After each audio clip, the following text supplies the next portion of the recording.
Hello friends, आज के video में हम वर्ण विचार पढ़ने वाले हैं जिसे वर्णमाला भी कहा जाता है। तो चलिए सबसे पहले इसका परिभाषा को देखते हैं। देखिए दोस्तों, वर्णों के व्यवस्थित समूह को वर्णमाला कहते हैं, यानी कि वर्णों के क्रमगत समूह यानी कि सीक्वेंस को वर्णमाला कहते हैं। वर्णमाला नाम में भी इसका परिभाषा निकाल सकते हैं, वर्ण प्लस माला, यानी कि वर्णों की माला को हम वर्णमाला कहते हैं। अब चलिए दोस्तों, वर्णमाला में सबसे पहले हम वर्ण पढ़ते हैं। तो आइए वर्ण की परिभाषा देखते हैं। वर्ण उस मूलध्वनि को कहा जाता है जिसके टुकड़े नहीं किए जा सकते। कहने का मतलब है दोस्तों, वर्ण उसे कहा जाता है जिसके दो भागों में नहीं बांट सकते। जैसे क हमारा एक वर्ण है, इसे हम टुकड़ों में नहीं बांट सकते। देखिए दोस्तों, एक और परिभाषा होता है वर्ण का कि वर्ण जो होता है वो भाषा की सबसे छोटी इकाई होती है। वर्ण हमारा कुल 52 होता है। हमारे एग्जाम में प्रश्न पूछता है कि वर्णों की संख्या कितनी होती है, तो वर्णों की संख्या हमारी 52 होती है। वर्ण हमारा दो प्रकार का होता है दोस्तों। सबसे फर्स्ट वर्ण होता है स्वर और उसके बाद व्यंजन। ये स्वर की संख्या हमारी 11 होती है और व्यंजन की संख्या हमारी 33 होती है। हमारे एग्जाम में ऐसे प्रश्न पूछता है कि स्वर की संख्या कितनी होती है और व्यंजन की संख्या कितनी होती है। तो दोस्तों, स्वर की संख्या 11 होती है और व्यंजन की संख्या 33 होती है। आप ये पॉइंट को नोट कर लीजिएगा क्योंकि यहाँ से एग्जाम में हमारे प्रश्न पूछते हैं। अब चलिए दोस्तों, सबसे पहले हम स्वर पढ़ते हैं। देखिए दोस्तों, जिन वर्णों को स्वतंत्र रूप यानी स्वतंत्र मतलब क्या होता है, बिना किसी रुकावट के आजाद होता है। जैसे पहले परिभाषा पढ़ते हैं, उसके बाद उसको समझेंगे। जिन वर्णों को स्वतंत्र रूप से बोला जा सके उसे स्वर कहते हैं। यानी कहने का मतलब है दोस्तों, ऐसे वर्ण जिसका जब आप उच्चारण करते हैं अपने मुख से तो बिना किसी रुकावट से बाहर निकले, यानी कि कोई भी रुकावट ना हो, ज़्यादा समय भी न लगे, आज़ाद तरीका से निकल सके। एक और तरीका है दोस्तों इसको समझने की कि ऐसा वर्ण जो किसी दूसरे वर्ण की सहायता से नहीं बोली जाती, यानी कि खुद से बोली जाती है, स्वतंत्र रूप से बोली जाती है, उससे हम स्वर कहते हैं। दोस्तों, स्वर जो होता है हमारा 3 प्रकार का होता है। एक और बात दोस्तों, स्वर हम बताए थे, हमारा स्वर 11 होता है। जो स्वर 3 प्रकार का होता है, फर्स्ट है इसका ह्रस्व स्वर, दीर्घ स्वर और प्लुत स्वर। आइए दोस्तों, इन तीनों प्रकार को एक एक करके पढ़ते हैं। सबसे फर्स्ट हम ह्रस्व स्वर के बारे में पढ़ते हैं।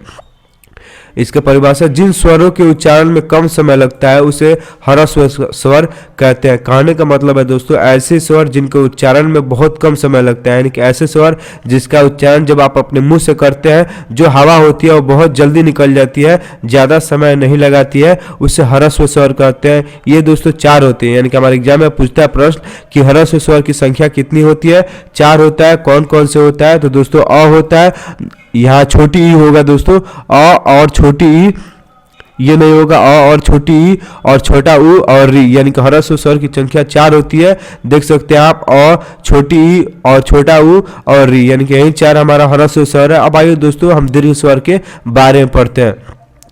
ऐसे स्वर जिनके उच्चारण में ह्रस्व से भी 2 गुना समय लगते हैं उसे दीर्घ स्वर कहते हैं। कहने का मतलब है दोस्तों, ऐसा स्वर जिसका जब आप उच्चारण करते हैं तो ह्रस्व स्वर से 2 गुना अधिक समय लगे, यानी जब आपके मुख से हवा निकले वो ह्रस्व स्वर से 2 गुना अधिक धीरे निकले, उसे हम दीर्घ स्वर कहते हैं। इसके उच्चारण में थोड़ा समय लगता है, आप ऐसे भी समझ सकते हैं। यह भी हमारा दोस्तों 7 होता है। हमारे एग्जाम में यहाँ से भी प्रश्न पूछते हैं कि दीर्घ स्वर कितने होते हैं, तो दोस्तों दीर्घ स्वर हमारा 7 होता है। अब आइए दोस्तों, उन 7 दीर्घ स्वर का नाम देखते हैं। देखिए, आ, बड़ी ई, बड़ी ऊ, ए, ऐ, ओ, औ, ये दोस्तों हमारे 7 दीर्घ स्वर है। यहाँ से आप एग्जाम में पूछता है और पूछ देगा दोस्तों कि दीर्घ स्वर का नाम बताइए, वहां से इसमें से एक नहीं रहेगा तो आपको एक को सेलेक्ट करना होता है। देखिए दोस्तों, यहाँ से आप एक नोट पॉइंट है जहाँ सभी बच्चे कंफ्यूज करते हैं, तो आप उस नोट को लिख लीजिए। देखिए दोस्तों, यहाँ जो छोटा ए है, छोटा ओ है, बहुत से बच्चे इसे ह्रस्व स्वर में डाल देते हैं, लेकिन यह दीर्घ स्वर होगा,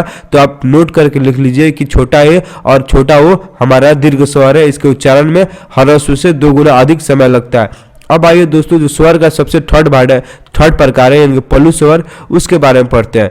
ऐसे स्वर जिनके उच्चारण में 3 गुना समय लगे उसे प्लुत स्वर कहते हैं। कहने का मतलब है दोस्तों, जब आप प्लुत स्वर का उच्चारण करते हैं तो जो हमारे मुख से हवा निकलती है वो ह्रस्व स्वर के मतलब तुलना में 3 गुना अधिक समय लेता है, यानी कि ह्रस्व स्वर से 3 गुना अधिक समय लगेगा, उसे हम प्लुत स्वर कहते हैं। देखिए दोस्तों, ह्रस्व स्वर में जो हमारे मुख से हवा निकलती है वो बहुत जल्दी निकलती है, लेकिन दीर्घ स्वर में हमारे जो मुख से हवा निकलती है वो ह्रस्व स्वर के 2 गुना ज्यादा समय लगाता है और प्लुत स्वर में दोस्तों 3 गुना अधिक समय लगता है। आप कंफ्यूज मत कीजिए, ह्रस्व स्वर में जल्दी निकलता है और दीर्घ स्वर में 2 गुना अधिक समय लगता है और दीर्घ स्वर में प्लुत स्वर में दोस्तों 3 गुना अधिक समय लगता है। आप ऐसे याद कर सकते हैं, यह हमारा ट्रिक हो गया दोस्तों। 2 गुना 3 गुना, आप प्लुत में 3 गुना कर दीजिएगा और दीर्घ में 2 गुना, यानी 2 मल्टीप्लाई। ऐसे आप परिभाषा को आज जितना हो सके उतना आसानी समझिए।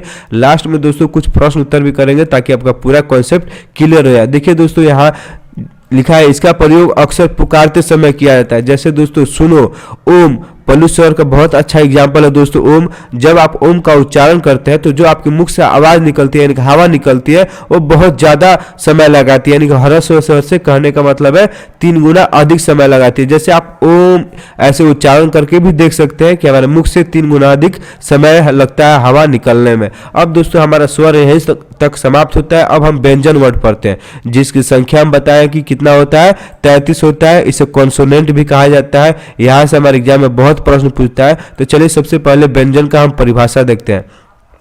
जिन वर्णों को बोलने के लिए स्वर की सहायता लेनी पड़ती है उसे व्यंजन कहते हैं। देखिए दोस्तों, जब हम स्वर पढ़े थे तो वहां हम यह पढ़े थे कि ऐसा वर्ण जिसके उच्चारण में किसी दूसरे वर्ण की सहायता नहीं लेनी पड़ती है उसे स्वर कहते हैं। लेकिन जब हम व्यंजन पढ़ते हैं तो व्यंजन के उच्चारण में हमारे स्वर की सहायता लेनी पड़ती है। अगर आपके एग्जाम में और दोनों से प्रश्न आ जाए तो व्यंजन में दोस्तों आप याद रखिएगा कि स्वर की सहायता लेनी पड़ती है, लेकिन स्वर में व्यंजन की सहायता नहीं लेनी पड़ती। ठीक है दोस्तों, उम्मीद आप समझ गए होंगे। एक 2 बार और वीडियो देखिएगा तो वीडियो अच्छे से समझ पाइएगा। जैसे दोस्तों यहाँ लिखा भी है क ख ग, ये सभी क्या हमारे दोस्तों ये व्यंजन है। इसके उच्चारण में हमें स्वर की सहायता लेनी पड़ती है। जैसे दोस्तों आप समझिए क हमारा एक व्यंजन है, लेकिन जब हम इसका उच्चारण करते हैं तो हमें अ की सहायता लेनी पड़ती है। ठीक है दोस्तों, अ क्या है हमारा, अ एक स्वर वर्ण है, इसे हम सहायता लेकर बोलते हैं। आप समझ सकते हैं मात्रा से भी कि जब भी हम व्यंजन का उच्चारण करते हैं तो हम स्वर की सहायता लेते हैं। अब आइए दोस्तों व्यंजन का प्रकार पढ़ते हैं, क्योंकि यहाँ से भी हमारे एग्जाम में बहुत प्रश्न पूछता है।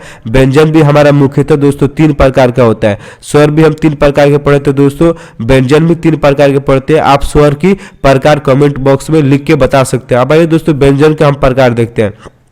सबसे फर्स्ट प्रकार है हमारा स्पर्श व्यंजन, अंतस्थ व्यंजन और उष्म व्यंजन। अब दोस्तों हम एक एक करके इन तीनों व्यंजन को एक देखते हैं, पूरा डिटेल्स में देखेंगे और एक एक पॉइंट को आप नोट करते हुए चलिएगा ताकि आपका पूरा कंसेप्ट क्लियर हो जाए। देखिए दोस्तों, जो सबसे फर्स्ट है स्पर्श व्यंजन, आइए इसका परिभाषा पढ़ते हैं और समझते हैं। देखिए दोस्तों, स्पर्श का अर्थ छूना होता है। जैसे आप समझ सकते हैं स्पर्श मतलब, अगर इसको इंग्लिश में बोले तो टच होता है और हिंदी में आप छूना से समझ सकते हैं, यानी कि स्पर्श का अर्थ छूना होता है। जिन व्यंजनों का उच्चारण करते समय जीभ मुंह के किसी भाग जैसे कंठ, तालु, मृदा, दांत अथवा ओठ को स्पर्श करती है उन्हें स्पर्श व्यंजन कहते हैं। अब इसे हम आसानी से समझते हैं। ऐसा व्यंजन जिसका उच्चारण जब आप अपने मुख से करते हैं, जो आपकी जीभ होती है वो मुख के विभिन्न भागों को स्पर्श करती है, उसे हम व्यंजन कहते हैं। जैसे दोस्तों हमारे एग्जाम में यहाँ से ऐसे प्रश्न पूछता है कि जब हम स्पर्श व्यंजन का उच्चारण करते हैं तो जो हमारा जीभ होता है वह मुंह के किस किस भाग को स्पर्श करता है, तो आपको याद रखना होगा कंठ को, तालु को, मृदा को, दांत को और ओठ को स्पर्श करती है, यानी कि 5 हो गया दोस्तों। आप देख लीजिए 1 2 3 4 और 5, ये पांचों चीज को आप याद रखिएगा तभी हमारा सभी आंसर सही होगा।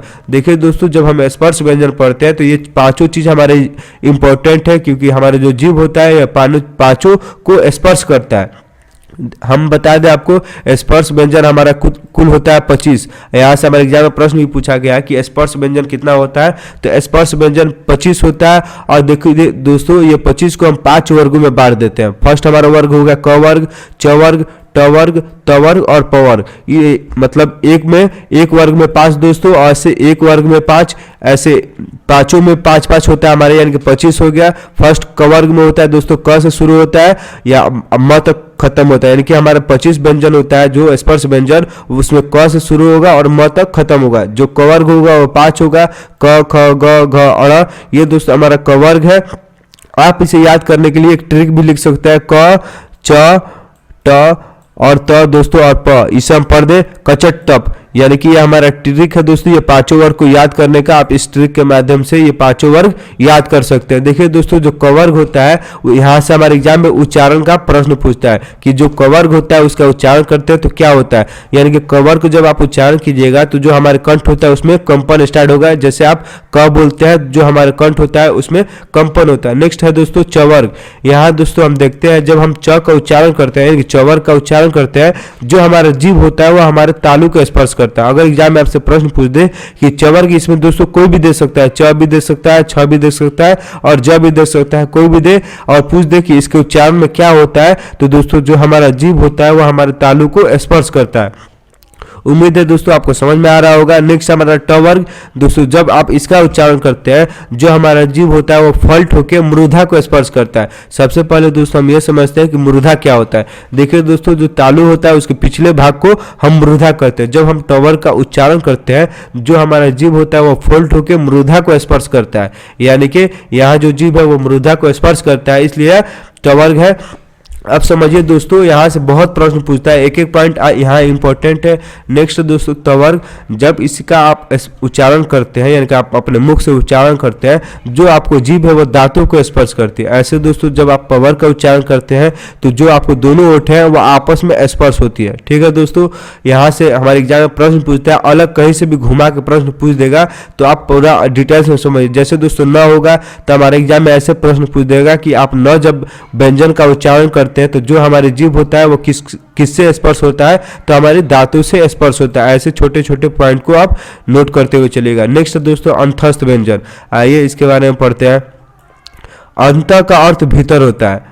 जैसे कि दोस्तों आपको नाम से ही पता चल रहा होगा, अंतस्थ व्यंजन स्वर और व्यंजन के बीच उच्चारित किए जाते हैं। उच्चारण के समय जो जिह्वा होता है, यानी कि जीभ हमारा मुख के किसी भाग को पूरी तरह से स्पर्श नहीं करता है। देखिए दोस्तों, अंतस्थ व्यंजन का जब आप उच्चारण करते हैं, जो हमारा जीभ होता है वो मुख के किसी भी भाग को पूरे तरह से स्पर्श नहीं करता है। ठीक है दोस्तों, उम्मीद है समझ गए होंगे। जो हमारा जीभ होगा वह सभी भाग को लगभग स्पर्श करता है, लेकिन पूरा तरह से स्पर्श नहीं करता है। ये दोस्तों चार होता है। अगर एग्जाम में पूछ दे कि अंतस्थ व्यंजन की नाम बताइए, चारों भाग को नाम बताइए, तो देखिए दोस्तों य, र, ल और व, यह हमारे अंतस्थ व्यंजन है जो चार होते हैं। नेक्स्ट है दोस्तों हमारा उष्म व्यंजन। आइए उष्म व्यंजन को समझते हैं। देखिए दोस्तों, उष्म से हम गर्म समझते हैं, यानी कि उष्म का मतलब क्या होता है, गर्म। आइए परिभाषा देखते हैं तब और समझ में आएगा। उष्म का अर्थ गर्म होता है। जिन वर्णों के उच्चारण के समय हवा मुंह के विभिन्न भागों से टकराए और सांस में गर्मी पैदा कर दे, उसे उष्म व्यंजन कहते हैं। कहने का मतलब है दोस्तों, ऐसा व्यंजन जिसका जब आप उच्चारण करते हैं, जो हमारे मुख से हवा निकलती है वो गर्म निकलती है। यानी कि उच्चारण के समय जो हमारे मुख की हवा होती है वो गर्म हो जाती है और सांसों में गर्मी पैदा कर देती है, उसे उष्म व्यंजन कहते हैं। उष्म व्यंजन भी हमारा चार होता है, स और ह। यह दोस्तों हमारा उष्म व्यंजन है जो चार होता है। अंतस्थ व्यंजन इससे पहले पढ़े थे, वह भी चार होता था। आप चारों का नाम बता सकते हैं दोस्तों, य, र, ल और व। ये दोस्तों हमारा अंतस्थ व्यंजन है जो चार होता है। इसका जब आप उच्चारण करते हैं तो जो हमारा जीभ होता है वो मुख के विभिन्न भागों को पूरा तरह से स्पर्श नहीं करता है। लेकिन दोस्तों जो अंतस्थ उष्म व्यंजन है, इसमें आप जब उच्चारण करते हैं तो जो हमारे मुख से हवा निकलती है वो गर्म निकलती है। आप ये बात को नोट कर लीजिएगा। अब आइए दोस्तों संयुक्त व्यंजन पढ़ते हैं। जैसे आपको नाम से ही पता चल रहा हो, संयुक्त यानी कि दो या दो से अधिक व्यंजनों को जोड़। संयुक्त का मतलब क्या होता है दोस्तों, जोड़। अब आइए दोस्तों परिभाषा पढ़ते हैं।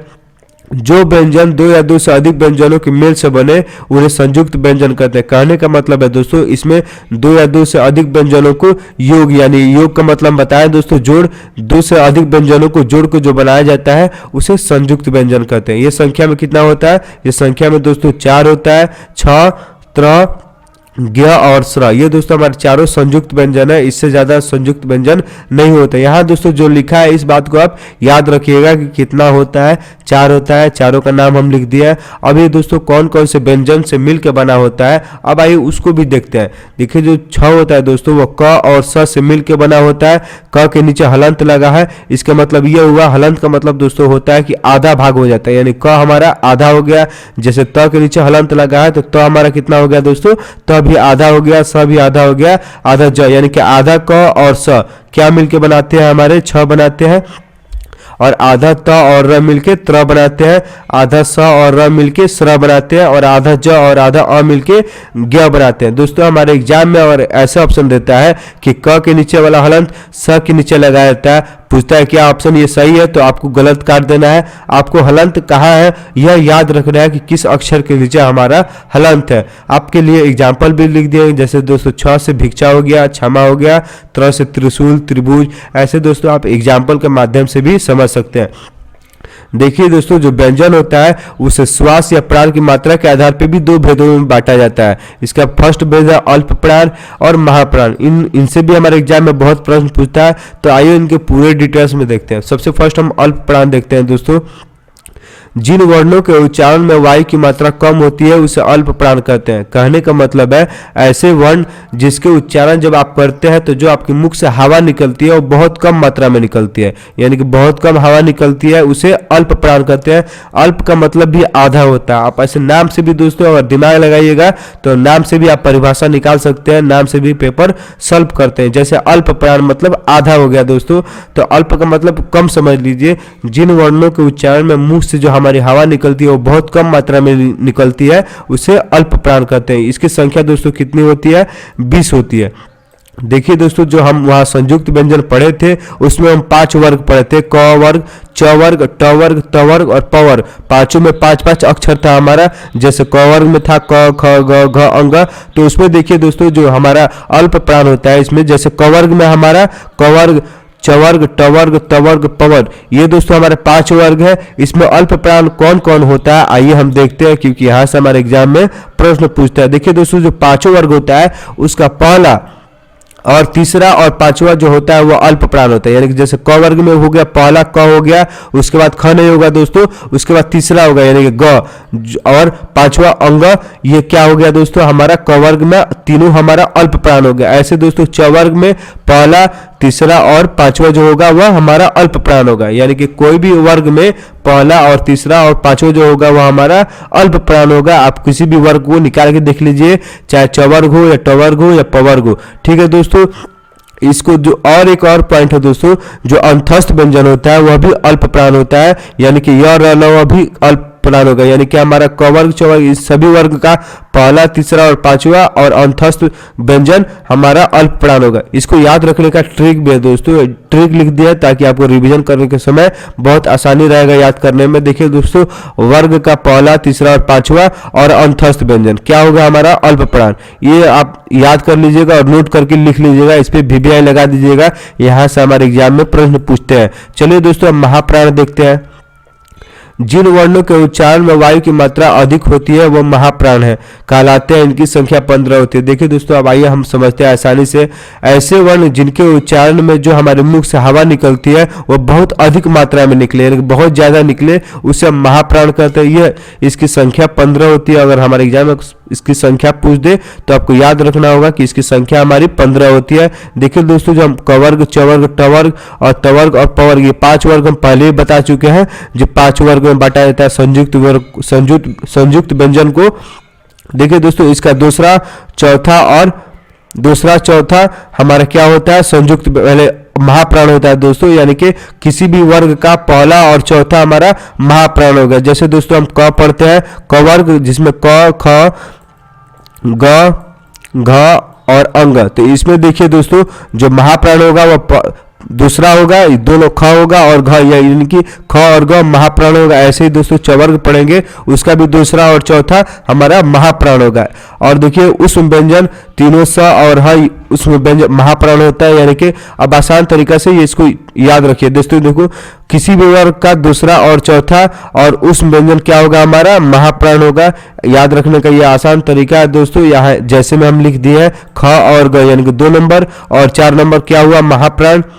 ऐसे ही दोस्तों हमारा चवर्ग में 2 नंबर और 4 नंबर क्या हुआ महाप्राण, और उस व्यंजन क्या होता है हमारा महाप्राण। दोस्तों आज का हमारा मतलब जो वर्ण विचार था यही समाप्त होता है। अब चलिए दोस्तों इससे कुछ प्रश्न उत्तर भी कर लेते हैं ताकि हमारा पूरा कॉन्सेप्ट क्लियर हो जाए।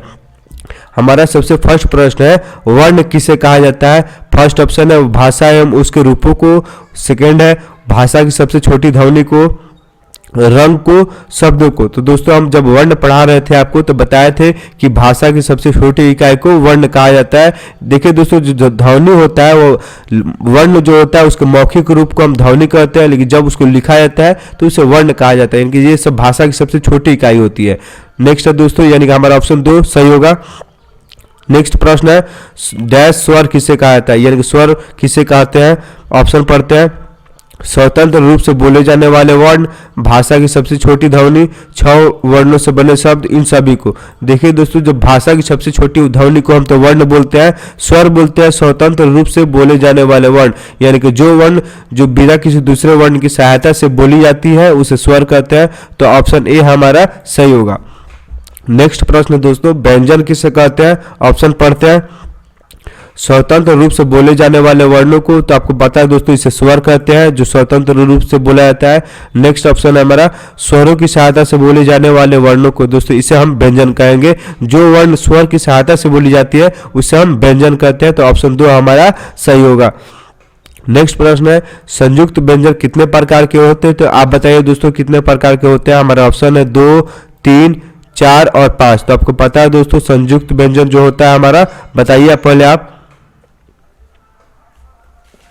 सोचिए दोस्तों, बताइए संयुक्त व्यंजन कितने प्रकार का होता है। तो दोस्तों संयुक्त व्यंजन 4 प्रकार का होता है। आपको बताया भी है छ, त्र और ज्ञ।